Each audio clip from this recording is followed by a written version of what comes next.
돈을 번다라는 개념보다는 가 훨씬 더 중요하거든요. 여기에 최적화돼서 맞추면 안 돼요. 상품이 가지고 있는 속성이라든가 그 유니크 셀링 포인트도 최적화해서 맞추면 좀 어렵죠.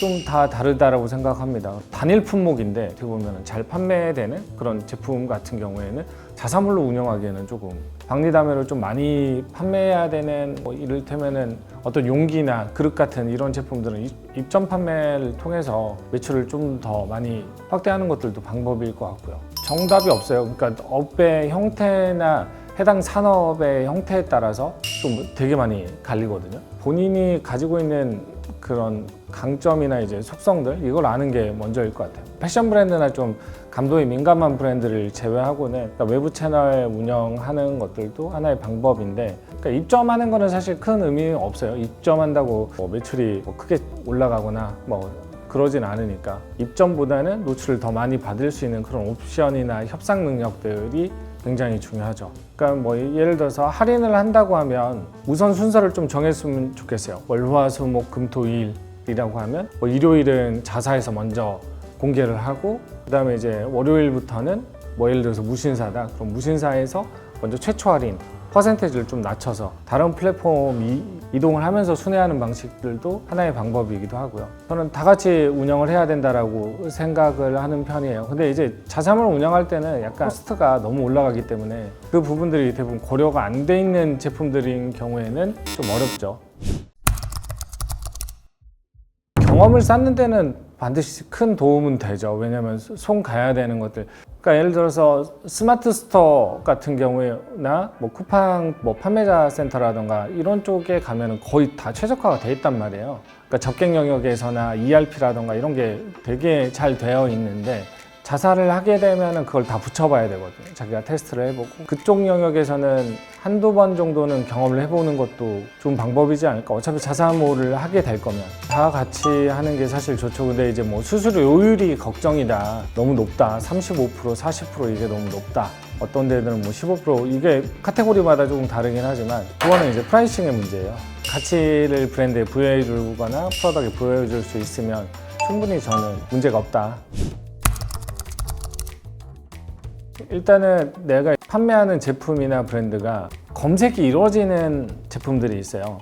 근데 이제 검색이 이루어지지 않는 제품들, 충동 구매와 목적 구매로 좀 나눠지는데 예를 들어서 여름에 수영복 같은 경우 검색이 일어나죠. 훨씬 더 많이. 예전에 제가 론칭했던 흑당구라는 브랜드가 있는데 이 브랜드 같은 경우에는 검색이 일어나진 않아요. 이런 경우에는 더 많은 소셜 미디어를 통해서 유료 광고를 집행해서 더 많이 노출해서 충동 구매를 일으켜서 매출을 만들어내야 되는 케이스인 거고, 검색이 좀 기존에 어느 정도 있다, 10만, 20만 월간 검색량이 있다 라고 하면은 그 목적에 맞게 설계를 해야 되는 거죠. 이것도 이제 어떤 아이템, 예를 들어서 카메라다, 휴대폰이다, 휴대폰 케이스다 이런 경우에는 그래도 이제 목적 구매와 충동 구매를 같이 설계가 가능한데 이제 막 세상에 태어난 브랜드나 없었던 카테고리, 그러니까 어떻게 보면 잘 포지셔닝 한 건데 그런 경우에는 충동 구매로 먼저 열어야 돼요. 그러니까 갑자기 브랜드명이라던가 제품명을 조상님이 꿈에 나타나서 알려주거나 그런 일은 없으니까요.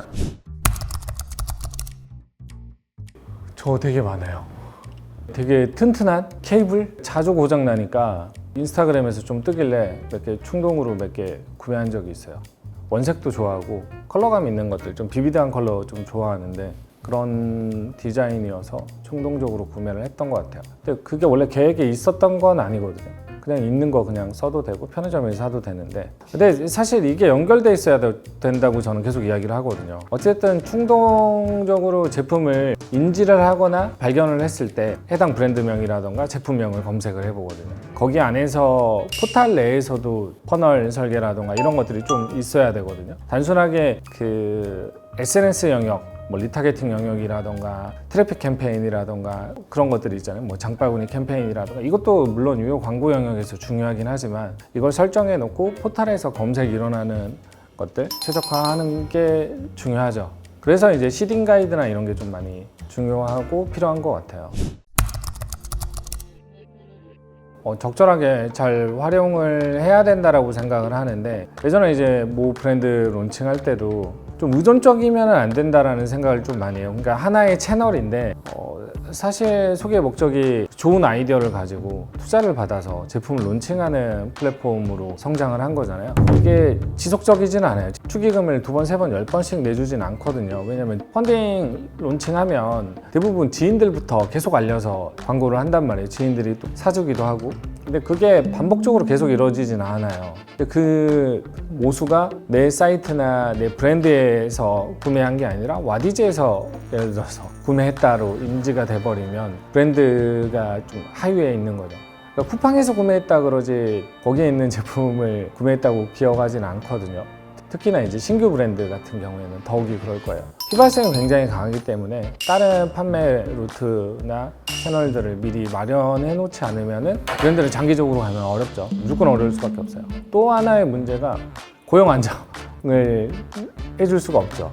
대표님들 한 분이나 두 분이서 하는데 펀딩이 터져요. 뭐 예를 들어서 3억, 4억 해요. 그러면은 직원들을 채용을 할 수도 있고 아르바이트를 채용을 할 수 있는데 시스템으로 안정화하기에는 좀 어려움이 있죠. 물론 지금 스토어 오픈해서 어떻게 되고 있는지는 모르겠지만 투자금이 좀 있으면 다른 채널에 대한 이해라든가 확장까지도 계획하지 않으면 힘들어진다. 각 채널들이 가지고 있는 목적들이 있잖아요. 그래서 또다시 흑당고 얘기를 하게 되는데 원래 와디즈에서 먼저 했고 제가 자사몰로 론칭을 했죠. 근데 와디즈는 이제 버려야 될까요? 아니죠. 시제품이 나오기 시작하면 그때부터 펀딩을 시작합니다. 제품별로. 그리고 이제 소비자라는 키워드보다는 팬들하고 조금 소통하기 위해서 자사몰도 운영하고 외부 채널 입점도 하고 그리고 거기 카페 또 뷰티 방앗간이라고 해서 카페 운영도 하고 있고요. 어떻게 보면 락인 구조 그리고 또 모객 구조 그 신상품에 특화돼서 와디즈를 또 활용하는 것들도 있고요. 펀딩 기간 한 달 동안에 제품 없이 아이디어만 시제품 가지고 투자를 받아서 그러면서 론칭해서 돈을 번다라는 개념보다는 상시 판매가 훨씬 더 중요하거든요. 상품이 가지고 있는 수명주기라는 것들이 또 있고 그리고 와디즈에 맞추다 보면 상시 판매하는 쪽은 좀 더 약해질 수밖에 없어요 사실. 그러니까 여기에 최적화돼서 맞추면 안 돼요. 상품이 가지고 있는 속성이라든가 그 유니크 셀링 포인트도 와디즈에 최적화해서 맞추면 좀 어렵죠. 그러니까 꾸준하게 100개씩 나가는 게 훨씬 더 중요하지 거기에서 한 달 동안에 해서 몇천 개 나가는 게 사실 저는 중요하지 않다고 보거든요. 근데 어느 정도 경험치라던가 이게 있는 분들은 감이 좋은 분들 이런 분들은 거의 다 찍어내요. 사실 저도 좀 높은 편인데 모른다라고 얘기하는 게 맞죠. 망하는 경우들도 있고 식품 쪽 제가 전문가예요 예를 들어서. 근데 코스메틱을 해요. 똑같은 공식이나 내가 했던 경험들이 거의 다 못 써먹는 경우들이 많아요. 예를 들어서 가공식품이 아니라 원물이다. 그럼 원물이 가지고 있는 속성 완전히 다르거든요. 보관기간이라던가 원물 사고 나면 부패해서 육류다. 그러면 큰 사고가 나는 경우들도 있고 근데 이게 코스메틱 했던 분들은 원가가 굉장히 저렴한 대신 유통수수료가 비싸잖아요. 근데 여기는 유통수수료가 또 그렇게 높진 않아요. 대량으로 판매해서 적은 마진을 취하는 그러니까 벌크 단위로 뭐 이렇게 거래하는 건데 같을 수가 없죠. 근데 원물은 약간 감성적으로 막 구매하거나 그렇진 않아요. 특히 좀 브랜딩이 되어 있는 한우라던가 이런 경우는 조금 그런 게 있긴 하지만 거의 좀 없죠. 그러니까 저도 그런 경험들이 좀 많이 있어서 그래요. 수제 반찬 업체를 컨설팅을 해서 들어가 본 적이 있는데 단기간에 이제 몇 억씩 매출이 올라오긴 하는데 그게 한계. 그래서 왜 그런가 봤더니 다 손으로 만들고 이제 원물을 가져와서 그걸 가공을 하잖아요. 수제 반찬하고 공장 반찬하고 다르더라고요. 수제 반찬은 인프라에 대한 투자가 선행돼야 되는데 그게 전국 각지 없어요. 그러면서 저도 배우는 거죠. 아 여기는 매출의 한계가 월 3억 이상 넘어가면은 공장이 힘들어지는구나. 그리고 이게 이제 시스템으로 되어 있거나 기계로 되어 있지 않다 보니까 직원분들이 가지고 있는 그런 피로도라던가 이런 게 굉장히 많이 올라가기도 하고요. 맞아요. 거기에 맞게 들어가고 그리고 가장 큰 변수는 사실은 뭐 시장의 흐름이나 이런 것들은 뭐 제가 예측할 수 있는 변수는 아니고 대표자에 대한 것들이 거의 다 커머스나 브랜드 운영하시는 분들이 서울에 많이 계시잖아요. 근데 이제 지방에 계시는 분들은 사람에 대한 문제들, 고급 인력 뭐 이런 거에 대한 고민들도 굉장히 많으시긴 하죠. 그래서 만나봐야 되고 인터뷰를 해봐야 됩니다. 나중에 그런 것들도 하면은 좋을 것 같아요. 라이브로 하면서 그런 질문들이나 이런 거 좀 받아서 해보는 것도